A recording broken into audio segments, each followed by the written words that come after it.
Bonjour à tous, donc oui, on va vous présenter comment sécuriser ces API avec Gravity et Keycloak. Donc d'abord, avant de commencer, on va se présenter. Donc moi, je m'appelle Guillaume Gillon, je travaille chez Decathlon en tant que Product Owner et je suis aussi contributeur sur le produit Gravity.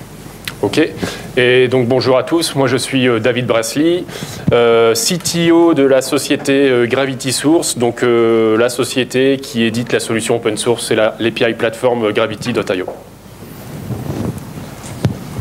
Donc oui, en fait pour notre trame, on est parti du cheat sheet de OWASP qui définit l'ensemble des éléments de sécurité pour une REST API. Donc c'est vrai que quand on parle de sécurité, la première chose qui vient à l'esprit, on parle authentification, autorisation. Mais en fait, le domaine est beaucoup plus vaste que ça. En fait, il y a aussi la validation de tokens, l'audit, tout ce qui est métrique, tout ce qui est CORS pour l'UI, et tout ce qui est protection de back-end sur la gestion du trafic, les restrictions HTTP et tout ça. Donc là, dans la partie sécurité, la chose la plus simple et par laquelle je pense qu'il faut commencer quand on met une API en production, en fait, c'est le HTTPS. Donc, à travers le réseau, il y aura les tokens d'authentification, les données qui passent. Ce qu'il faut au minimum pour bien sécuriser, c'est mettre du HTTPS sur sa REST API. Après, il y a des choses beaucoup plus compliquées. En fait, sur cette présentation, on est parti sur un use case. Alors, on est parti sur un classique, un service de bière. On se dit, en fait, il y a une équipe, ils ont fait un super service qui marche super bien, qui référence l'ensemble des bières de la boîte. Et en fait, ce service, il est tellement bien en fait que toute la boîte veut l'utiliser.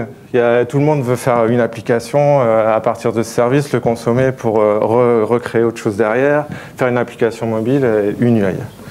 Donc c'est là où ça commence à devenir délicat et compliqué à gérer son service. C'est moi.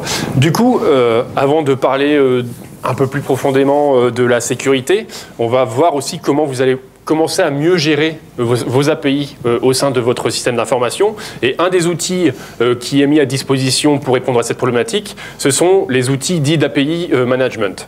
En fait, le principe, c'est de se dire, toutes mes API, plutôt qu'en faire une toile d'araignée, que j'ai des consommateurs un peu dans tous les sens et que finalement je ne maîtrise plus les canaux de communication, les flux de communication entre mes différents consommateurs et mes back-ends d'API, on va mettre en place une API Gateway qui va répondre à cette problématique un peu plus ou moins en mode middleware. Mais surtout, ça va apporter d'autres avantages. C'est que du coup, vous allez piloter les personnes, les consommateurs qui vont pouvoir venir souscrire à vos API, d'accord? Vous allez contrôler tout ça. Vous allez pouvoir tracer les appels, que ce soit en tant que producteur ou que ce soit en tant que consommateur. Vous allez pouvoir savoir, vous allez pouvoir voir le qui fait quoi. Et surtout, on va pouvoir rajouter des nouveaux layers de sécurité et d'autres layers liés à d'autres fonctionnalités.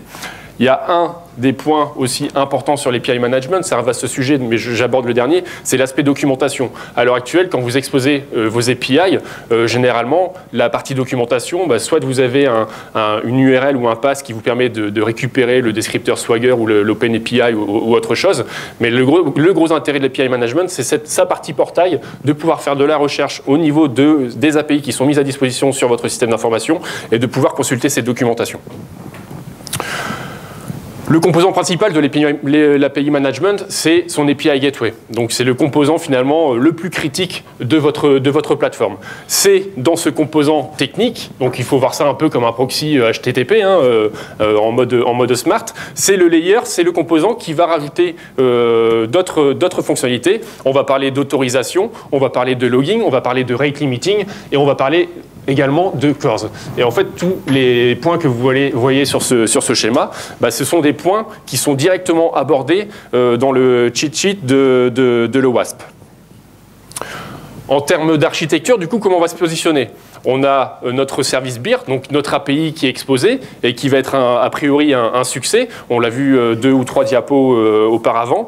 En fait, elle plutôt qu'être exposé directement à destination de vos consommateurs, d'accord, on va venir intercaler ce qu'on appelle l'API Gateway. Et cette API Gateway, vous allez la piloter via votre solution et votre plateforme d'API Management.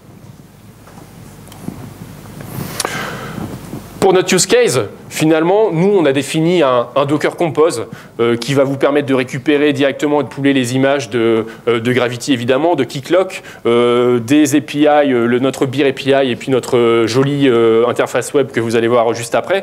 Et tout ça, c'est directement récupérable sur le GitHub. Donc, j'ai mis l'URL, on a mis l'URL en haut à droite. Et donc là, vous allez tout récupérer avec un coup de Docker Compose Up. Vous êtes capable et en capacité de lancer tout l'environnement que vous allez voir aujourd'hui.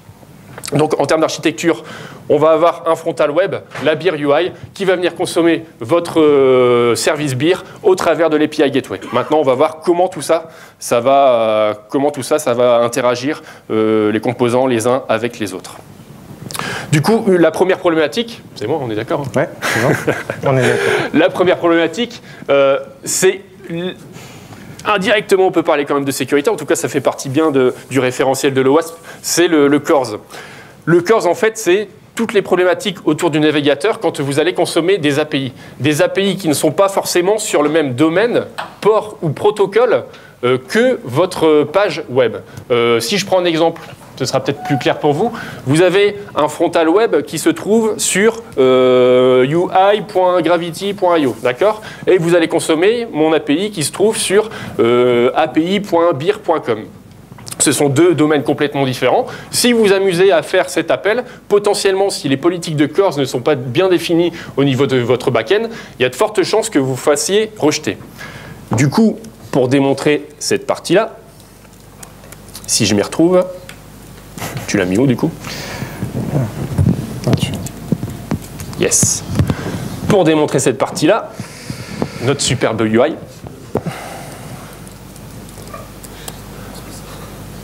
on a tout donné, donc si vous avez des commentaires à faire, c'est le moment.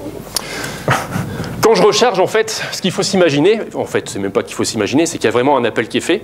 Là, j'essaye d'invoquer quelque chose. Attendez. Je ne suis pas à jour. L'effet démo qui n'était pas encore prête. Et qui ne l'est vraiment pas. Qu'est-ce qui se passe? Qu'est-ce que j'ai fait? Beer API. Si, mais il le fait vraiment en fait. Dans la console. Là. Ouais. C'est bon. Donc, du coup, il y a bien un appel qui est fait vers le backend API, donc là, qui est exposé sur le beer-API, Docker, localhost, API beers, d'accord? L'appel, il va échouer, mais en fait, non, là, on a bien une erreur 404. Donc là, la pré-flight, en fait, on a un message d'erreur parce que c'est une 404 et pas un autre status code. Donc, il y a quand même un problème. Juste pour le principe, c'est que là, le back-end, il nous a répondu que potentiellement la requête qu'on essayait de faire, donc dans le cas présent, c'est j'essaye de récupérer la liste des bières qui sont référencées, j'essaye de les récupérer, mais par contre, pour le moment, effectivement, tu n'es pas autorisé à appeler ce service à partir de l'URL de ton browser, et donc la Beer UI Docker localhost. D'accord?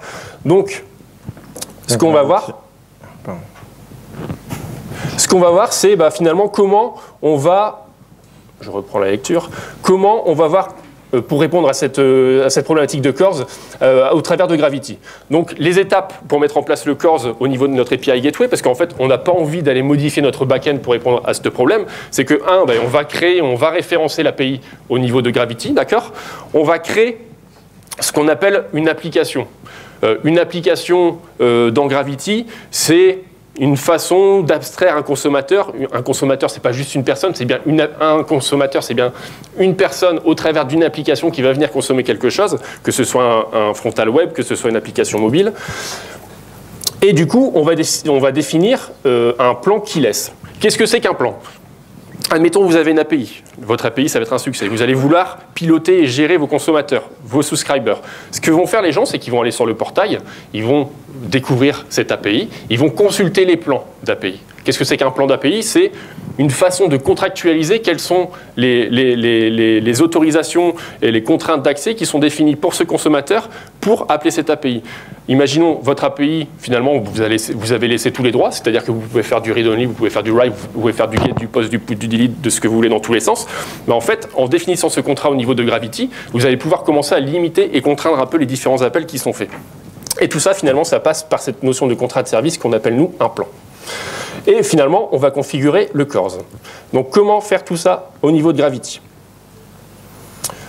Je vous montre juste mon API qui est défini à cette URL. Donc là, d'accord, j'ai mon backend API qui est sur Beer API et qui répond sur un /API/beers. Maintenant, je vais la créer au niveau de ma gateway. Vous voyez bien? C'est clair? Ouais.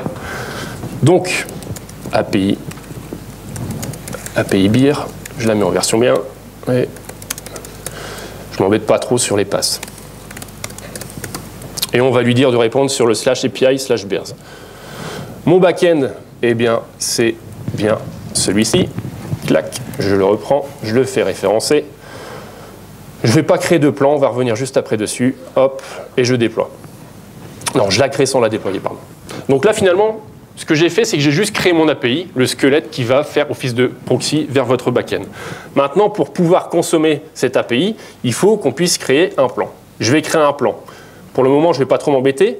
Je vais créer un plan qui est en mode pass-through, d'accord? Donc finalement, ce sera accessible par tout le monde.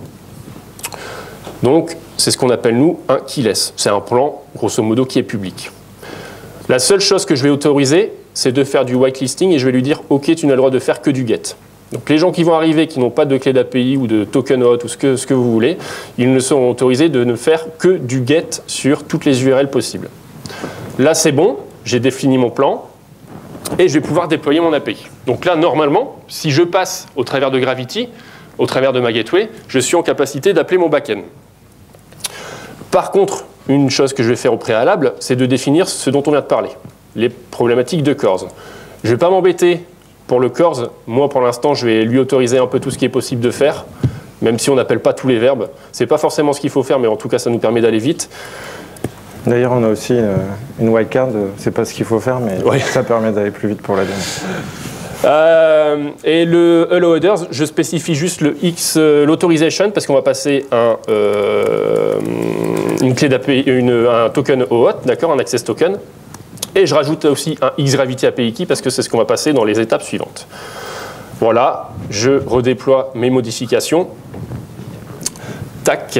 Et normalement, si j'appelle via mon Insomnia la liste des bières ici, on est toujours en 404 not found. Mais on est passé par Gravity. Mais on est en 404 not found.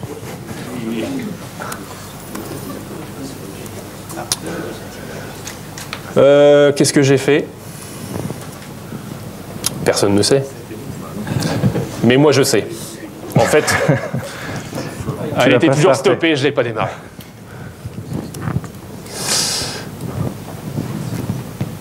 Ah, maintenant j'ai une 502 bad gateway. Et ça, je sais également pourquoi. En fait, comme on est dans le Docker Compose, je n'ai pas repris la bonne référence au niveau de ma endpoint.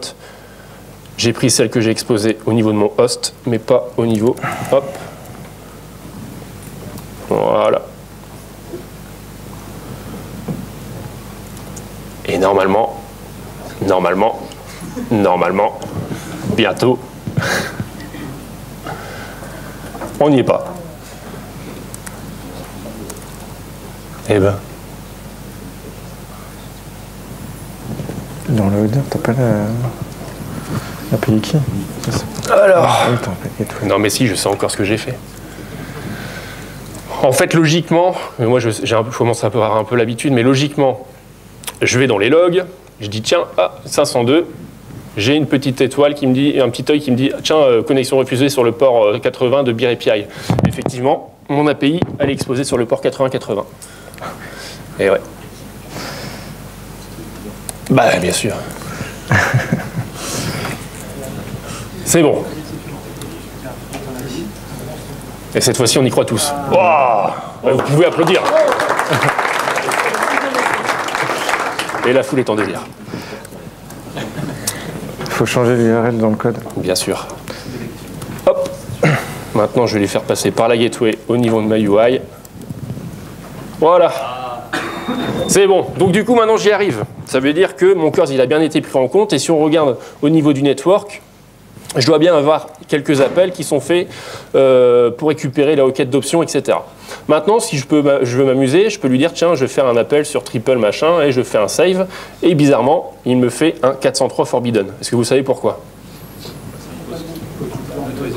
Exactement. Bah, vous pouvez partir. C'est bon, tout le monde a compris. Donc là, on était au niveau de la dernière étape, qui nous dit, OK, on a défini le cursor au niveau de la gateway, et notre UI fonctionne comme espéré. Avec du mal, mais comme espéré. Ok, bon, c'est toujours pas assez secure. Là, qu'est-ce qu'on va faire? En fait, là, on a notre UI. On veut gérer l'authentification du end user. Donc, chaque user qui se connecte à notre beer UI, on veut qu'il s'authentifie et on veut que ça soit pas accessible à l'ensemble de la boîte. Donc, pour faire ça, on utilise Keycloak. Ça va permettre de faire une délégation d'authentification. Lui, son boulot, bon, c'est vraiment un SSO, donc c'est un système à part. Donc, il va gérer l'authentification, toute la base de users, toutes les autorisations. Toute la partie mire de login, politique de mot de passe, c'est lui qui va le gérer et c'est son boulot et on lui délègue l'ensemble de ce travail-là. Donc, vous pouvez voir là, comme Gravity, c'est un produit open source. J'ai mis le lien sur le produit et sur leur GitHub. Donc là, dans notre schéma, ça revient à quoi? Donc on a une nouvelle brique qui arrive, qui est Keycloak, qui va gérer cette partie authentification. Et après, il y aura tout un système de redirection entre l'UI et Keycloak pour gérer cette partie authentification. Donc, qu'est-ce que je vais faire dans Gravity? Je vais créer un realm. Pardon, dans Keycloak, ouais. Je vais créer un royaume, en fait, En gros, le royaume, donc là, on va l'appeler brasserie. Ça va être la brasserie, donc l'ensemble de la boîte. Je vais créer un client ID qui va permettre d'identifier mon application dans Keycloak. Et je vais créer un user pour s'authentifier. Donc là, je vais sur Keycloak. Donc là, je vais m'authentifier en tant qu'administrateur. Donc là, j'arrive sur l'interface d'administration. Donc première chose à faire, créer son royaume. Donc là, ouais, c'est déjà pré-rempli, c'est cool. Donc là, je crée mon royaume brasserie. Je vais ensuite dans client. Je vais créer mon client ID. Donc là, Beer UI. Donc ça permet d'identifier mon application dans Keycloak. Potentiellement, en fait, le fait d'identifier, je pourrais dire cette population de users, ils ont le droit d'accéder à cette application. Par contre, ils n'auront pas le droit forcément d'accéder à d'autres applications. La route URL, c'est celle-là. Ah, c'est bon, ouais. Ça va être ça. Donc là, je sauvegarde.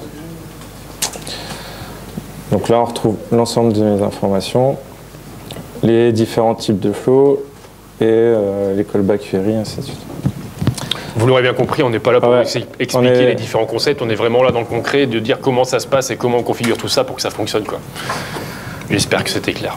Après, oui, on présente une façon de s'authentifier, il existe plusieurs façons, mais c'est toujours le même principe, en fait. Donc là, je vais créer un user. Alors, partie super compliquée, je pense que remplir un formulaire, je sais pas comment je l'appelle. Je l'appelle David, tu veux? Bon, je te mets. Tant qu'il n'y a pas mon adresse, c'est bon.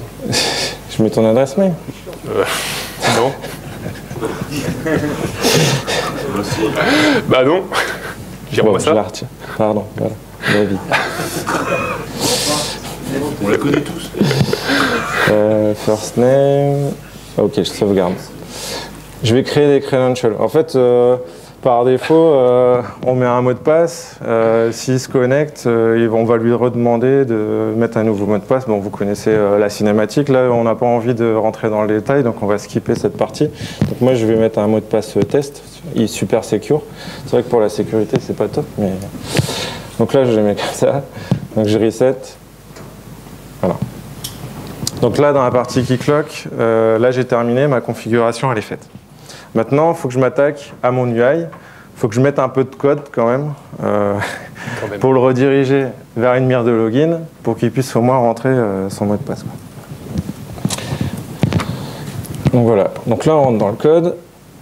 Première chose ici, on a une dépendance ici.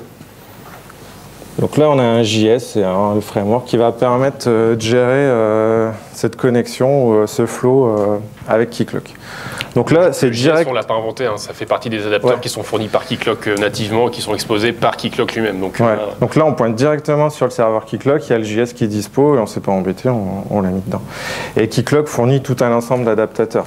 Il existe des adaptateurs pour Java, pour Tomcat, pour Spring Boot, toute une panoplie.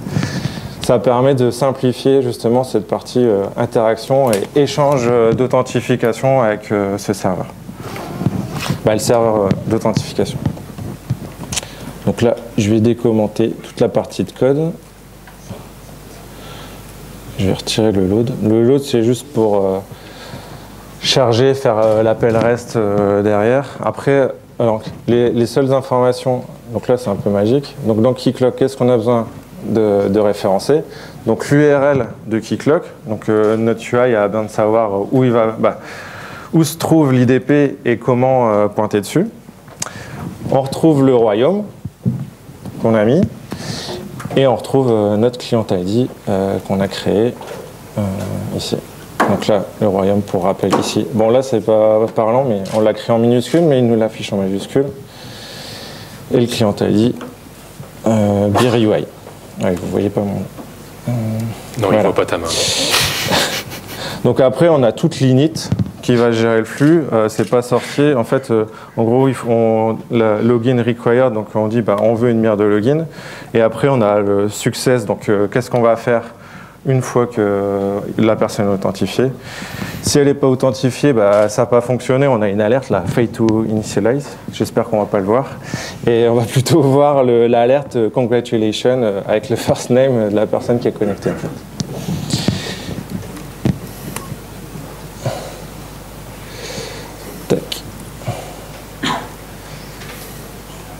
Donc je rafraîchis, bam. Donc là, il monte ma mire de login. C'est exactement la même mire de login que l'admin. Là, par exemple, là, on voit bien, je suis sur mon royaume brasserie. Par contre, là, je ne suis plus en tant qu'admin, je suis vraiment en tant qu'utilisateur. Toute cette mire de login, bien sûr, elle est personnalisable dans Keycloak en fonction de l'entreprise ou ce qu'on veut mettre. Donc je l'avais appelé myuser et test comme password. Je m'authentifie. Voilà. Congratulations, c'est bon, je suis authentifié. Ce qui peut être sympa aussi, c'est de se dire, en fait, mon user, je ne veux pas le créer dans la base, je veux qu'il s'enregistre au fur et à mesure. Pour faire ça, c'est plutôt super simple. En fait, on va dans Login, on dit User Registration, on fait Yes, sauvegarde, on rafraîchit, voilà. Maintenant, j'ai un lien. Si l'utilisateur n'est pas référencé, fait registration, il rentre ses informations et il pourra s'authentifier. Voilà. Et après, on peut aussi gérer tout ce qui est login, social login avec Google+, GitHub. C'est un outil super complet qui gère toutes les formes d'authentification. Pas toutes les formes, que de l'OAuth2 et du SIGN. Donc, ouais.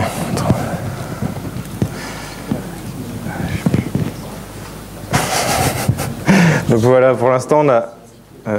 Vas-y. Donc pour rappel, donc là, c'est le schéma de base. Qu'est-ce qu'on a fait? Donc sur notre UI, on a validé le corps, c'est bon, c'est sécurisé. Notre UI, c'est bon, elle est sécurisée, la personne, elle s'authentifie. Tout le monde ne peut pas accéder à notre UI. Qu'est-ce qui reste? Notre API, là, pour l'instant, elle n'est toujours pas sécurisée, en fait. n'importe qui peut consommer notre API sans souci, même s'il est authentifié. Ici, je l'ai. Voilà, j'y accède sans problème. Et voilà. Donc maintenant, ce qu'il nous faut, c'est sécuriser cette partie-là entre l'UI et la gateway. Donc dans l'API management, dans les bonnes pratiques, l'idée principale, c'est l'API key. L'API key, ça permet de quoi? Ça permet d'identifier l'application. Le fait d'identifier l'application dans Gravity, dans l'API management, on va pouvoir gérer le trafic en fait, gérer la consommation de son API et gérer tous les logs, toute la partie audit. Donc comment ça se traduit sur notre schéma?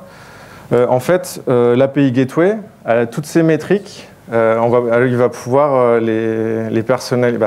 On aura des métriques dédiées à notre application. Et ces métriques, ils vont être enregistrées dans un Elasticsearch. Pour la démo suivante, on ne va pas faire la conf dans le Beer UI. Ça sera des curls ou des appels HTTP directement. Voilà. Donc, qu'est-ce qu'on va faire? Dans la continuité des plans, au lieu d'avoir un plan qui laisse, on va créer un plan API key. Et ensuite, le même principe que le qui laisse, on va devoir souscrire à ce plan.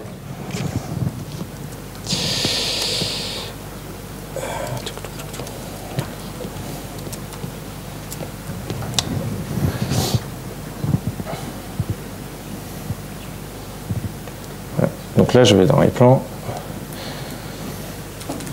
Je crée un nouveau plan API. Donc là, si vous vous rappelez, tout à l'heure, on a créé un plan de consommation pour vos consommateurs au niveau pour aller consommer votre backend API, d'accord.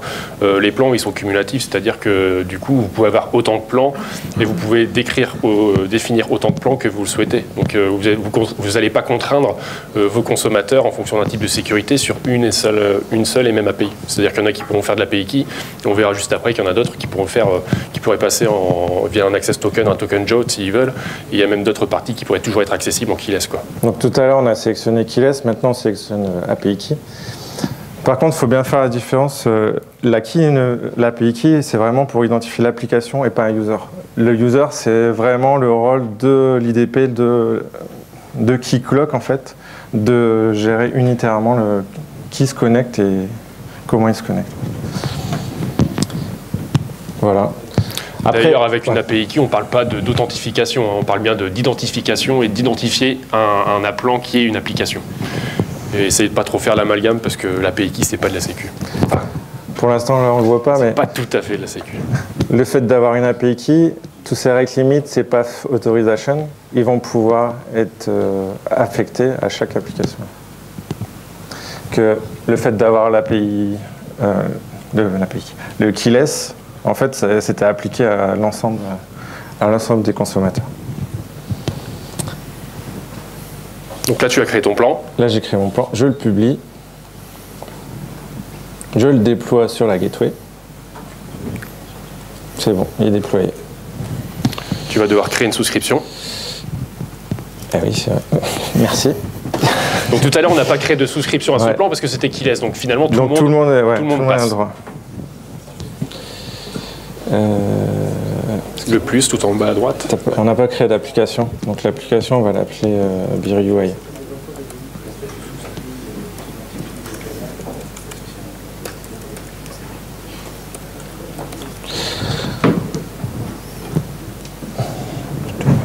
Non.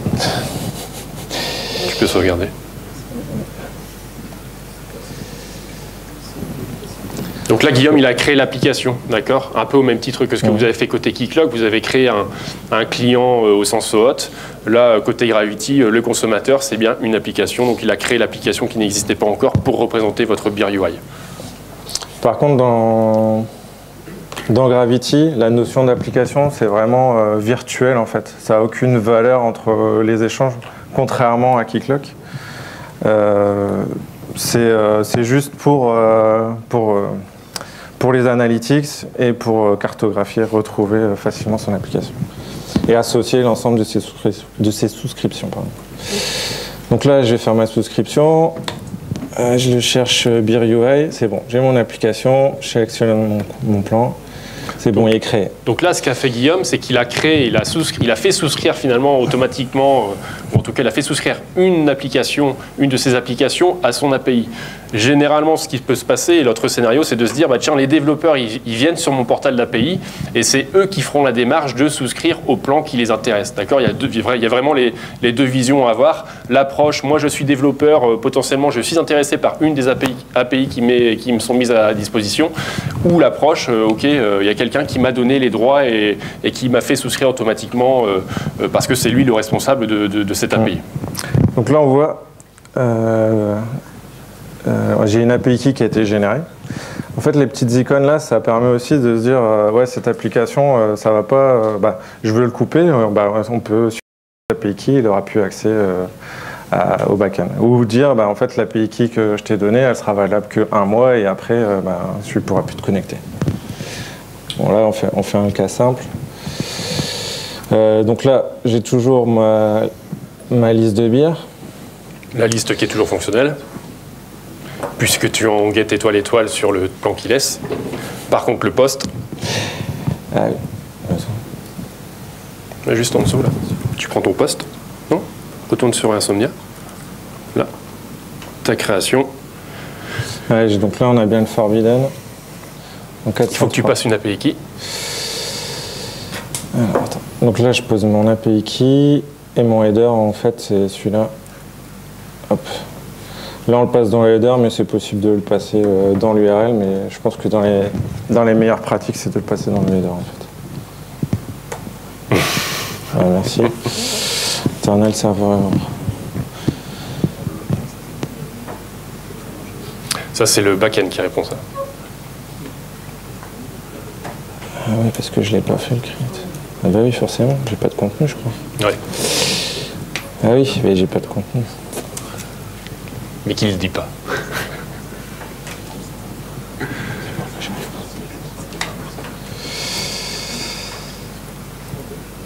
Ah oui, tac.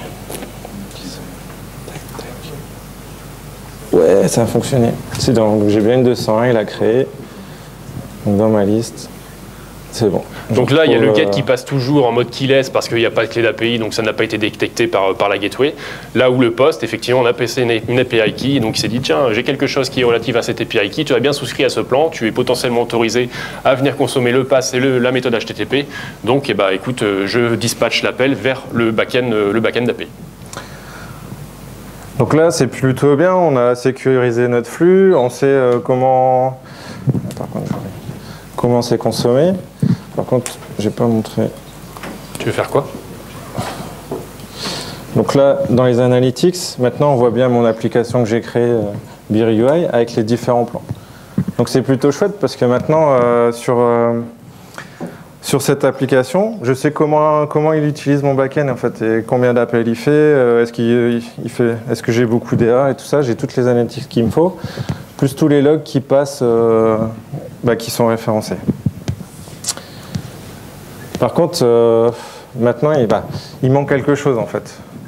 On s'est authentifié sur l'UI, mais le back-end, il n'est toujours pas protégé en fait. On l'identifie avec un ID, mais ça veut dire que pour l'instant, tout le monde peut se connecter, n'importe quel user peut encore continuer à se connecter sur notre back-end.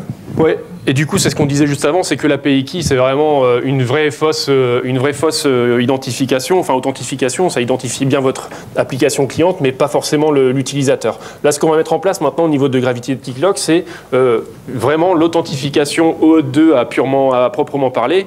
Pourquoi le faire en OAuth 2, OpenID ou tout ce que vous voulez? C'est que ça s'est imposé comme un standard de facto. Encore une fois, on ne va pas rentrer dans les détails de ce qui est OAuth 2, on va surtout vous montrer comment nous, on va le mettre en place et comment on va définir les interactions entre Keycloak et puis Gravity. Donc là, ce qui va être permis, et ce que ça va nous permettre de faire, c'est finalement de vraiment avoir cette notion de end-user au moment des appels. C'est-à-dire que maintenant, quand on va faire des appels, on va bien porter l'identité de notre consommateur, le end-user, donc vraiment l'utilisateur final de l'application web ou l'application mobile, et on va pouvoir interagir avec si on le souhaite.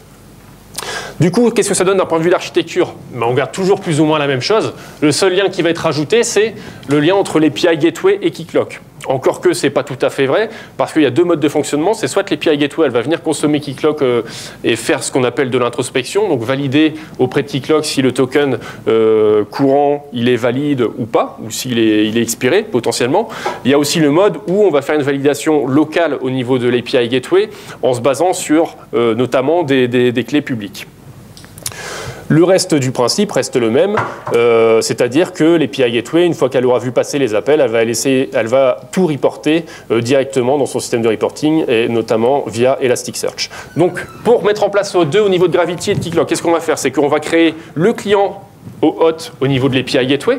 Pourquoi? Parce que bien sûr, l'API Gateway elle a ce rôle de je vais valider auprès de mon authorization server. Et là, pour le coup, c'est elle qui va avoir le rôle de ressource serveur au sens OAuth. Et c'est plus forcément votre backend API.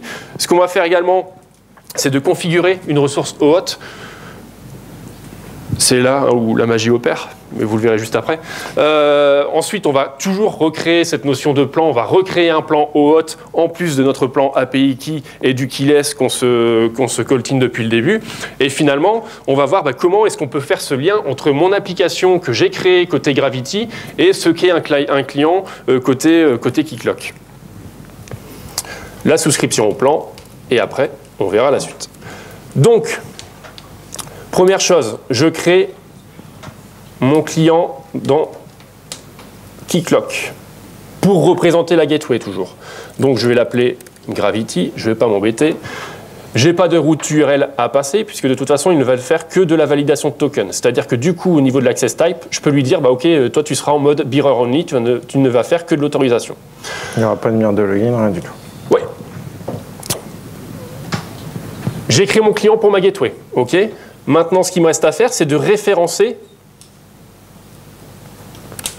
l'interaction entre Keycloak, et plutôt entre Gravity et Keycloak, au niveau de Gravity. Donc, je vais créer une ressource. Là, Keycloak, en fait, il nous donne une facilité, c'est que toute la conf qu'on a mis, ben, on clique sur l'onglet, il nous l'a déjà mis en JSON, et on n'a plus qu'à faire copier-coller du JSON et de l'affecter. Donc là, j'ai pris mon client Gravity dans l'onglet installation. Vous pouvez récupérer votre descripteur qui va représenter votre client dans un realm donné au niveau de cette authorization server-ci. Moi, je le récupère. Il acte bien en tant que ressource serveur. Je crée ma ressource que je vais appeler Keycloak. Je vais lui dire, tiens, toi, tu es un Keycloak adapteur. Je lui passe la configuration qu'il m'a filée. Je la sauvegarde. Là, j'ai créé mon lien entre Gravity et Keycloak. D'accord ? Ce qu'il me reste à faire, c'est de définir le plan OAuth. Donc, toujours pareil, je vais au niveau du plan. Je clique sur le petit plus pour créer mon plan. Je vais créer ce plan OAuth. Je vais en redéfinir un ici. Je ne m'embête pas trop sur les champs. Cette fois-ci, je crée un plan de type OAuth 2. La ressource que j'ai créée précédemment, ma ressource Keycloak. Je passe le reste, on n'aura pas forcément le temps de le voir, mais on peut lui demander de vérifier directement les scopes qui sont associés à votre token et à votre access token, pardon, et les différentes configurations. On peut toujours faire du rate limit, du quota et filtrer sur les passes, comme pour API. Tu veux que j'en fasse? Non, c'était juste... C'est bon. Ok, chef. Je publie mon plan, tac, je déploie mon API. Donc là, mon plan est bien publié.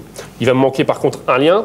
C'est au niveau de mon application. Bah, elle, pour le moment, elle ne sait pas qu'elle s'appelle BeerUI. D'accord ? Donc là, on a bien référencé un BeerUI dans Keycloak. Donc là, mon application qui s'appelait BeerUI, il faut quand même que je lui dise, tiens, toi, quand tu seras référencé, tu t'appelles bien BeerUI au niveau de Keycloak.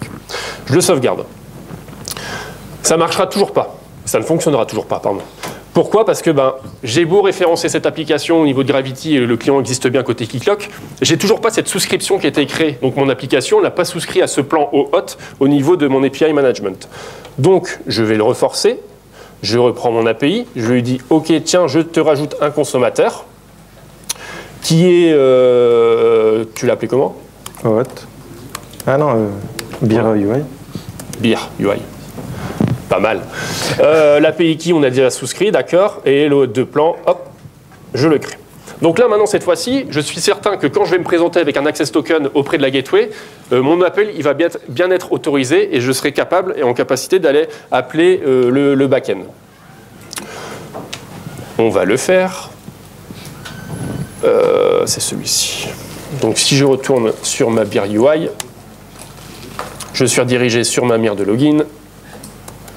OK. Et le password, c'est test.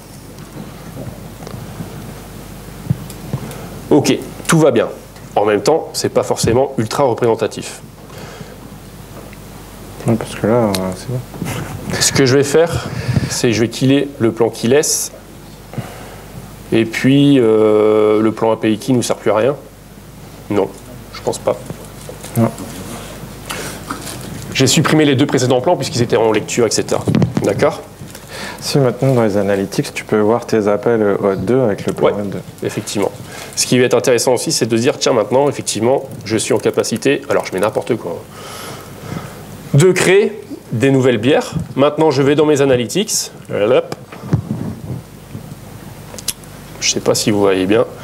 Et au niveau de mes appels, effectivement, j'ai toujours mon top application avec le unknown application. Pourquoi? Parce que c'est des gens qui ne se sont présentés avec aucun système d'authentification, de jetons, etc. Et j'ai mon beer UI. Et si je prends mon beer UI, je vois que mon beer UI, il est venu avec deux types de plans. Deux hits avec une API key et 4 hits avec un OAuth. Donc là, simplement, on a autorisé uniquement les appels via un token OAuth. Et si on regarde dans la console web, on voit bien que le token il est automatiquement passé par ma UI. Donc il n'y a rien de magique. Hop, j'y vais.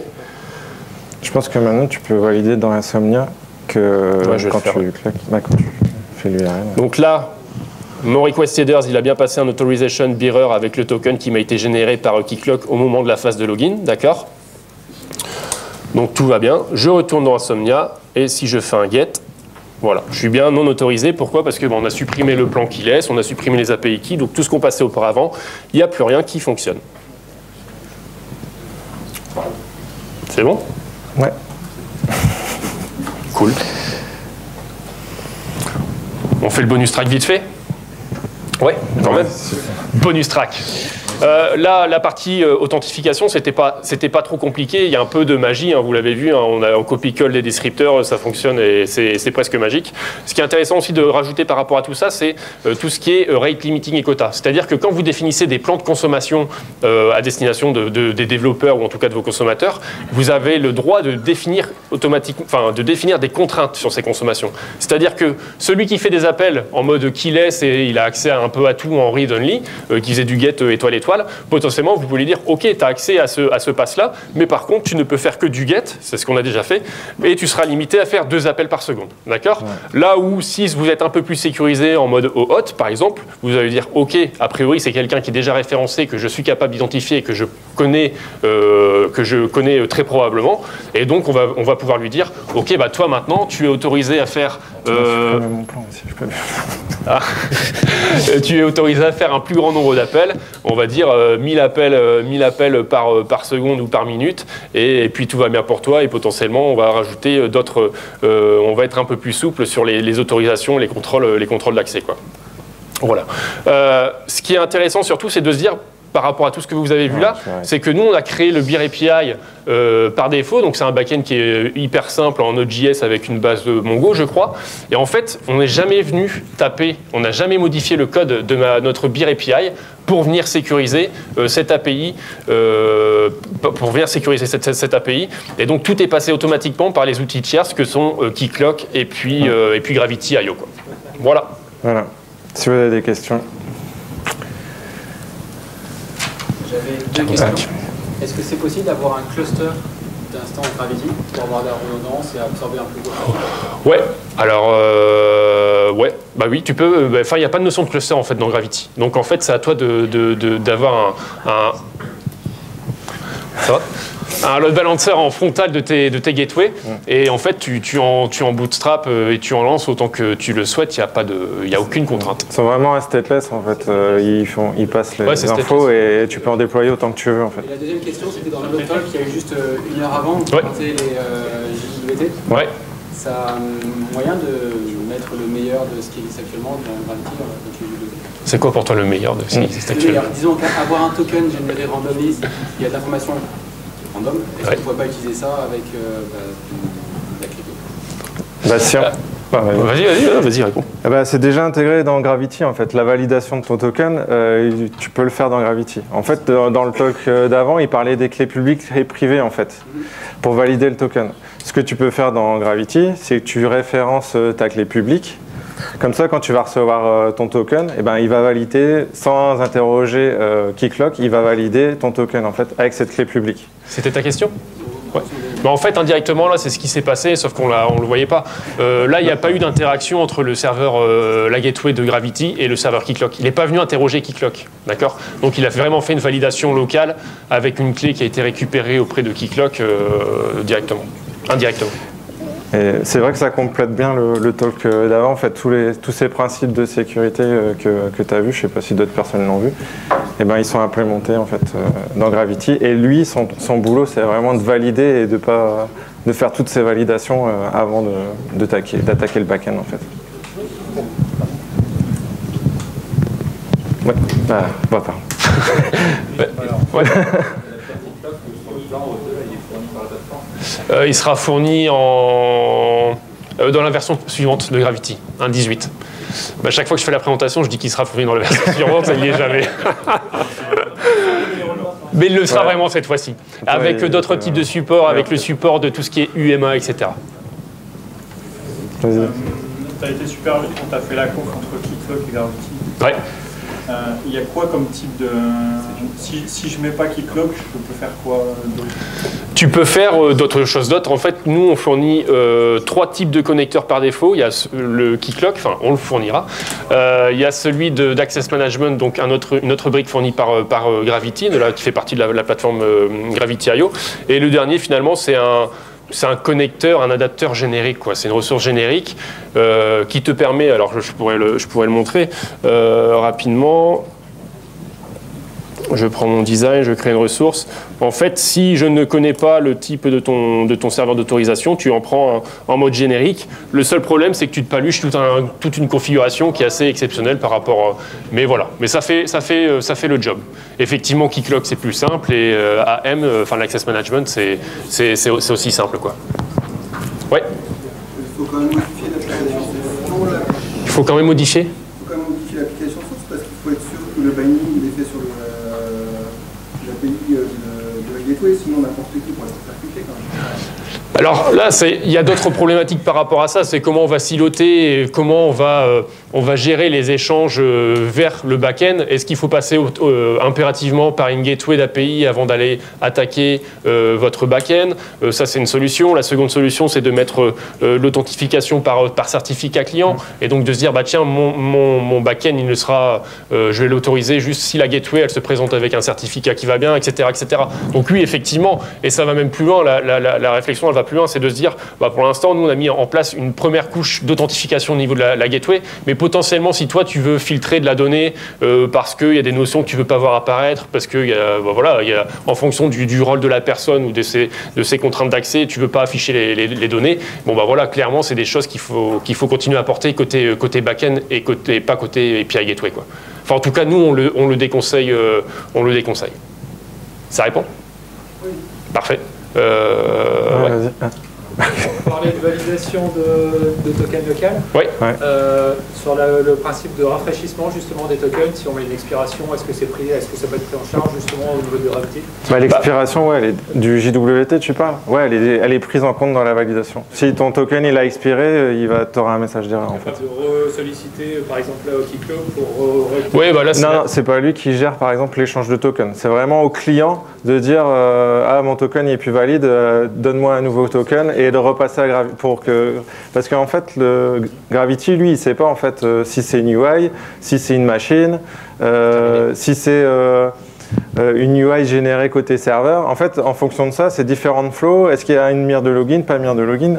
Gravity peut pas le savoir. Donc cette responsabilité, elle est vraiment la partie cliente qui va gérer ce renouvellement.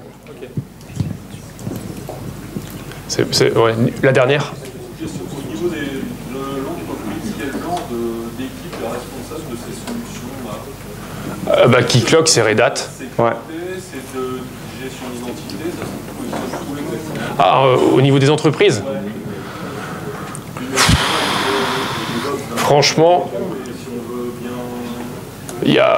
En tout cas, ici, si on parle que de la métropole, il y a un petit peu de tout et n'importe quoi. Autant il y en a qui peuvent faire le choix de Keycloak ou d'autres solutions, c'est Ping Federate chez Decathlon, où là, ça va être vraiment une vision entreprise et une fédération d'identité à part entière. Et il y a d'autres qui vont plutôt positionner un Keycloak juste sur une sous-équipe ou juste un pan au projet au niveau du SI. Mais là, vraiment, ça appartient à chacun d'organiser et de piloter tout ça. Il n'y a pas de réponse type par rapport à ce genre de questions. Et c'est très compliqué de... Ouais, et puis même c'est très compliqué de présenter tout ça à tout le monde. Et c'est pas... Enfin, tout ce qui est OAuth, OpenID ou SAML ou tout ce qu'on veut, c'est pas... Bon, voilà, il y a de la pédagogie à faire. Et c'est pas forcément très simple, quoi. Après, Keycloak, pour ma part, c'est un produit assez complet, en fait. Certaines boîtes s'orientent uniquement sur l'authentification et veulent gérer uniquement l'authentification. Mais Keycloak, lui, il fournit aussi la partie autorisation, en fait. Et il gère les deux. Et par contre, c'est là qui fait la différence, parce que je pense que l'ensemble des produits qui font de l'OAuth 2 ou de l'OpenID Connect, qui est juste un complément de OAuth 2 au niveau de la norme, tous les produits ne me proposent pas. Et après, pour ma part, Keycloak respecte plutôt bien en fait ces normes OpenID et ces standards en fait, qui je pense ne sont pas forcément appliqués correctement sur la conf. Voilà, je sais pas si ça répond. Ouais. Et Keycloak, c'est possible d'utiliser une nouvelle utilisateur existante? Ouais, tu peux plugger la directory un LDAP en fait si tu veux. Si je me souviens bien, je crois que c'est un MySQL. De base en fait pour gérer toute l'administration et de base tous tes users ils sont stockés dans MySQL. Et après pour compléter, ça tourne sur un Wi-Fi, donc c'est du JPA, donc si tu veux connecter une autre type de base tu peux et voilà. Par contre, ton LDAP, il va gérer que ta base utilisateur, il ne va pas gérer l'ensemble des configurations. Et après, tu as tout un système de mapping entre ton LDAP pour remonter sur ça. C'est bon ? C'est bon, je me... Merci.